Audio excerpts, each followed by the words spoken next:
আল্লাহ পাক রব্বুল আলামিন বলেন, এরা দুনিয়ার মানুষ, আমি আল্লাহ পাক রব্বুল আলামিন দুনিয়ার মধ্যে যত মখলুকাত সৃষ্টি করলাম, আমি আল্লাহ কারো ইবাদত করি না, সকলেই আমার ইবাদত করে। হযরতে আদম আলাইহিস সালাতু ওয়াস সালাম আল্লাহকে পাওয়ার জন্য ইবাদত করে। হযরতে শীশ আলাইহিস সালাতু ওয়াস সালাম আল্লাহকে পাওয়ার জন্য পাগল। এভাবে করে করে যত নবী কারীম, যত নবী দুনিয়ার মধ্যে আল্লাহ পাক রব্বুল আলামিন পাঠাইলেন, সকল নবীরাই আল্লাহকে পাওয়ার জন্য পাগল। আল্লাহ বলেন, সবাই আমাকে পাওয়ার জন্য পাগল, আর এমন একজন পয়গম্বর ও বান্দা তোমাদের জন্য পাঠাইলাম, আমি স্বয়ং আল্লাহ তার জন্য পাগল। সুবহানাল্লাহ। তিনি আর কেউ নাই, আমার আপনার হাবিব জনাবে মুহাম্মদুর রাসূলুল্লাহ সাল্লাল্লাহু আলাইহি ওয়াসাল্লাম। এর নবীর উম্মতের দল, সেই নবীর উম্মত হইয়া দুনিয়ায় আল্লাহ পাক রব্বুল আলামিন যত মখলুকাত সৃষ্টি করলেন, যত মানুষ, যত নবীদেরকে সৃষ্টি করলেন, সকলের চাইতে শ্রেষ্ঠ নবী হলেন আমার আপনার নবী। এবং যত উম্মত দুনিয়ার মধ্যে আসছে, সকল উম্মতের মধ্যে আমরা হলাম শ্রেষ্ঠ। সুবহানাল্লাহ। কিন্তু আজ আমরা দুঃখের বিষয়, আমরা শ্রেষ্ঠ উম্মত হইয়া নিজের শ্রেষ্ঠত্ব বজায় রাখতে পারি না। আল্লাহ পাক যে আমাদেরকে শ্রেষ্ঠ উম্মত হিসেবে ঘোষণা করলেন, কিন্তু আমাদের দাম আমরা বুঝি না। যেমনিভাবে বাংলাদেশের সরকার, বাংলাদেশের থেকে এই বাংলাদেশের রাষ্ট্রপতি আমাদের জাতীয় পাখির নাম দিয়েছেন দোয়েল, কিন্তু এই দোয়েল জানে না যে আমি বাংলাদেশের জাতীয় পাখি। ও না জানার কারণে, ওর সম্মান না জানার কারণে ও বাথরুমের পাশ দিয়ে ঘুরু ঘুরু করে, কথা কন ঠিক কিনা? তেমনিভাবে আমি আপনি আমার সম্মান না জানার কারণে আমি আপনি হারামের পথে দৌড়াই। ওই রকম ওই আমাদের জাতীয় পাখির মতো আমাদের সম্মান আমরা বুঝি না। ও তো খালি বাথরুমের পাশ দিয়ে দৌড়ায়, আর এই যে সুদ খাওয়া, ঘুষ খাওয়া, ওই বাথরুমের চাইতেও মারাত্মক, কথা কন ঠিক কিনা?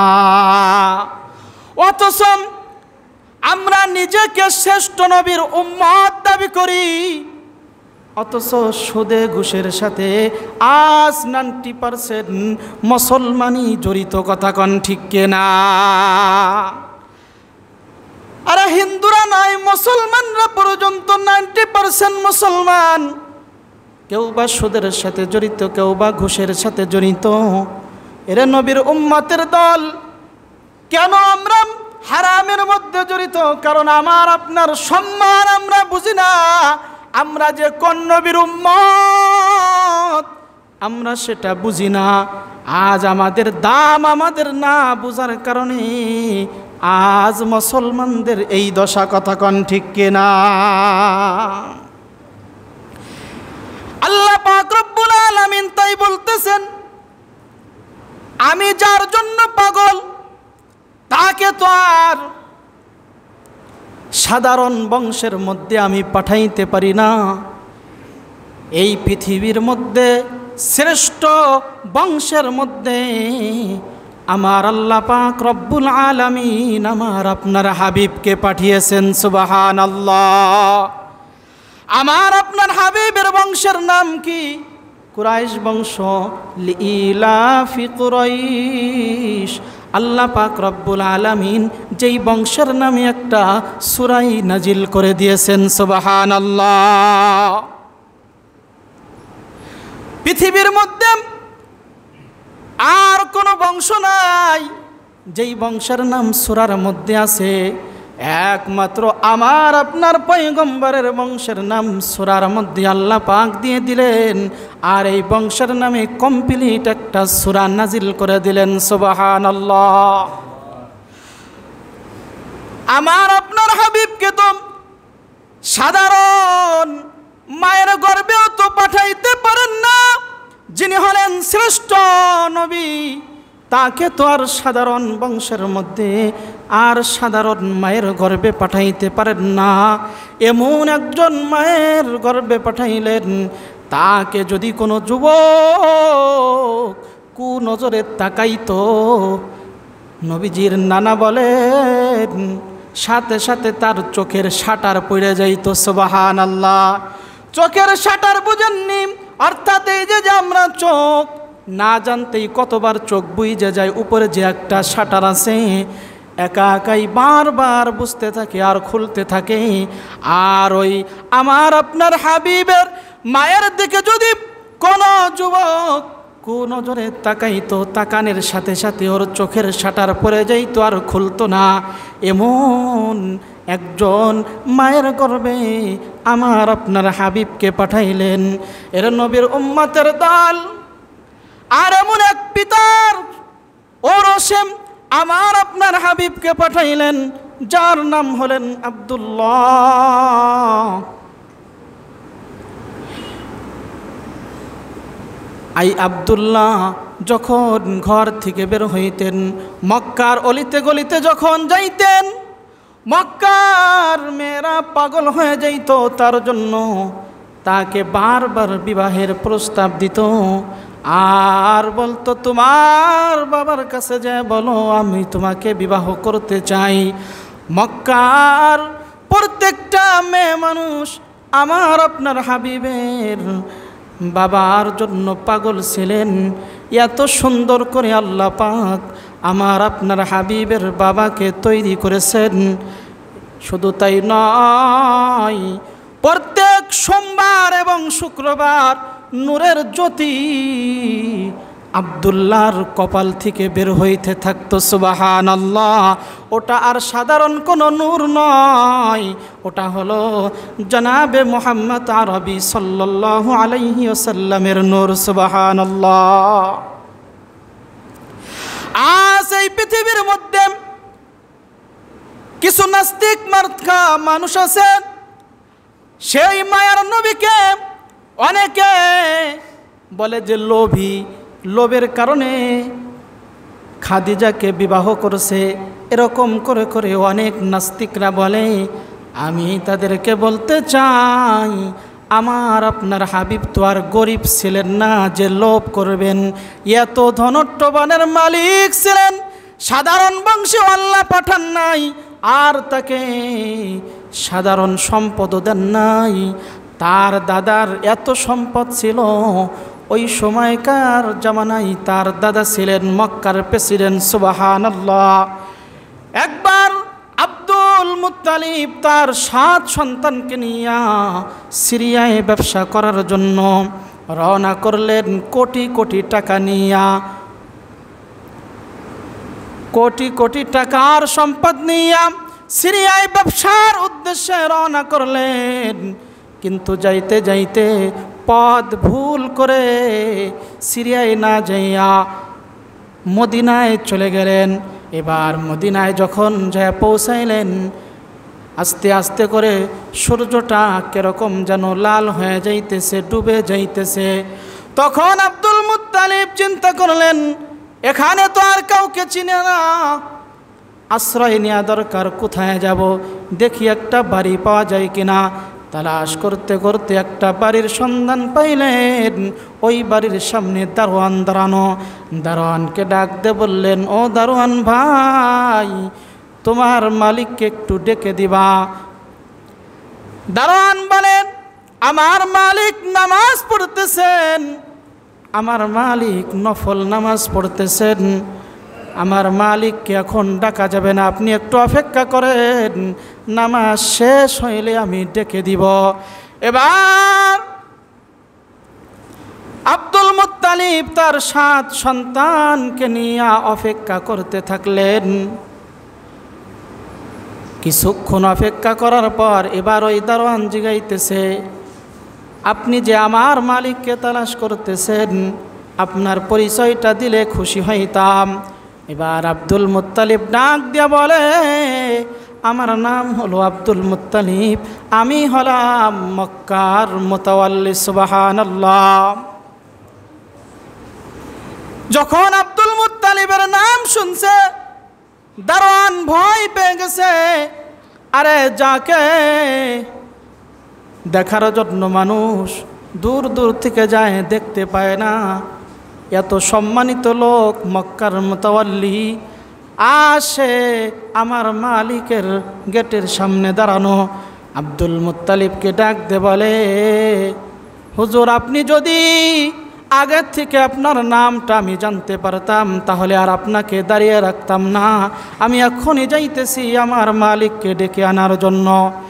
এবার তার মালিককে ডাকতে বলে, হে আমার মুনিব, আপনার বাড়ির সামনে এমন একজন ব্যক্তি এসে দাঁড়াইছেন, যিনি হলেন মক্কার মুতাওয়াল্লি আব্দুল মুত্তালিব। এবার ওই মালিক ঘর থেকে বের হয়ে আসলেন, আসার সাথে সাথে এবার ওই ঘরের মালিককে চিনে ফেললেন আব্দুল মুত্তালিব। আব্দুল মুত্তালিব ডাকতে বলে, বন্ধু, তুমি কি আমাকে চিনছো? আর ওই ঘরের মালিক আর কেউ নয়, যিনি হলেন আমার আপনার হাবিব জনাবে মুহাম্মদ আরবি সাল্লাল্লাহু আলাইহি ওয়াসাল্লামের নানা। সুবহানাল্লাহ। এখনো পর্যন্ত আব্দুল্লাহর সাথে বিবাহ হয় নাই তার মেয়ের, কিন্তু আগের থেকেই তাদের সাথে একটা বন্ধুত্বর সম্পর্ক, কিন্তু কোনোদিন তাদের বাড়িতে যাওয়া আসা হয় নাই। হঠাৎ করে পথ ভুল করার কারণে তার বাড়ির সামনে উঠলেন। এবার বলে, ভাই, আপনি অনেক দূর থেকে সফর করে আসছেন, বাইরে দাঁড়ায় কথা না বলে আসেন, ঘরে আসেন। এবার তার 7 ছেলেকে নিয়ে ঘরের মধ্যে গেলেন। ঘরের মধ্যে যাওয়ার পর বসার পর এবার কথোপকথন চলতেছে। এবার নবীজির নানা, তার নাম হলো আব্দুল ওয়াহাব জোহরি, তিনি ডাক দিয়ে বলতেছেন আব্দুল মুত্তালিবকে, ভাই, আপনার ছেলে সন্তান কয়জন? আব্দুল মুত্তালিব ডাক দিয়ে বলে, আল্লাহর মাল, আমার ছেলে সন্তান 16 জন। সুবহানাল্লাহ। 16 জন ছেলে সন্তান, অর্থাৎ আমার 6টা মেয়ে আর আমার 10টা হলো সন্তান, ছেলে সন্তান। মোট আমার সন্তান হলো 16 জন। কয়, আল্লাহ পাক আপনাকে এত সন্তান দিছেন, এত সন্তান কোথায় পেলেন? কয়, আমার এই সন্তান নিয়ে আমি বড় খুশি আছি। এভাবে কথোপকথন করার পর এবার আব্দুল মুত্তালিব আব্দুল ওয়াহাব জোহরিকে বলতেছে, আপনি তো আমাকে আমার জিজ্ঞাসা করলেন অনেক কিছুই, কিন্তু আপনার ব্যাপারে তো কিছুই জানা হলো না। আল্লাহ পাক আপনাকে কয়জন ছেলে সন্তান দিয়েছেন? এবার আব্দুল ওয়াহাব জোহরি ডাক দিয়ে বলে, আমার আল্লাহর মাল মাত্র একটা সন্তান, তাও কন্যা সন্তান, কিন্তু আমার এই একটা সন্তান পেয়ে আমি এত খুশি, 10টা সন্তান থাকলেও আমি এত খুশি হইতাম না। আল্লাহ পাক আমাকে এত ফুটফুটে একটা কন্যা সন্তান দিয়েছেন, যা পৃথিবীর কোনো সন্তানের সাথে মিলবে না। আমার এই মেয়ের মতো পৃথিবীর মধ্যে আর কোনো মেয়ে নাই, এত সুন্দরী, এত রূপবতী, এত গুণবতী। এবার যখন তার গুণের কথা শুনলেন, এবার আব্দুল মুত্তালিব পাগল হয়ে গেলেন, বললেন, ভাইরে, তোমার হাতে ধরে বলতেছি, আপনার মেয়েকে আমার ছেলের বউ করে নিতে চাই। কয়, আপনি যেই প্রস্তাব দিলেন মানা তো সম্ভব না, কারণ আপনার সাথে যেই ছেলেরা আসছে একজনও আমার মেয়ের সাথে মানাবে না। আমি এই প্রস্তাব গ্রহণ করতে পারলাম না। আব্দুল মুত্তালিব ডাক দিয়ে বলে, আরে আমার এই সন্তানের মধ্যে কারো সাথে নয়, আমারও এমন একজন সন্তান আছে যার সাথে কারো সাথে মিল নাই পৃথিবীর। এত সুন্দর চেহারা আল্লাহ তাআলা দান করেছেন। আর যে তুমি তোমার মেয়ের কথা বললে যে প্রত্যেক সোমবার আর শুক্রবারে তোমার মেয়ের কপাল থেকে নূরের জ্যোতি বের হয়, আমারও ওই সন্তানের কপাল থেকে নূরের জ্যোতি বের হয়। সুবহানাল্লাহ। যেহেতু মিলেই গেছে তাহলে দুজনকে মিলেই দেই। বলে যে তারপর আব্দুল ওয়াহাব জোহরি বলে যে কারণ এই 7টা সন্তান যখন দেখছে, কারণ যখন ভাত হয়ে যায় একটা ধরলেই বোঝা যায় যে ভাত সব ফুটছে কিনা। 7টা দেখেই তার মন ভেঙে গেছে যে এদের চেহারা তো ভালো না, আর তাদের বাকি সন্তানের চেহারা কেমন হবে। কিন্তু বারবার আব্দুল মুত্তালিব ডাক দিয়ে বললেন, ভাই রে, আমার এই সন্তানের, এই 7 সন্তানের দিকে তাকাইয়া তোমার মনকে ভাঙ্গিও না। আমি যেই সন্তানের কথা বলতেছি ওই সন্তানকে যদি তুমি দেখো, তাকে তো আর আমি সাথে করে নিয়ে আসি নাই। তাকে যদি তুমি দেখো তাহলে তুমি অবাক হয়ে যাবে। এবার বলতেছে, যাই হোক অনেক কথা হইল, তুমি তোমার মেয়েকে একটু আমার সামনে আনতে পারবা, আমি একটু দেখতে চাই। আব্দুল ওয়াহাব জোহরি ডাক দিয়ে বলে, ভাই মাফ করবেন, আমার মেয়ে কোনো পর পুরুষের সামনে আসে না। সুবহানাল্লাহ। কিন্তু আজ আমাদের মেয়েদের কি অবস্থা, এমনি এমনি তার ঘরে আমার মায়ার নবী আসেন নাই। এজন্যই বলা হয় গাছ ভালো তো ফল ভালো।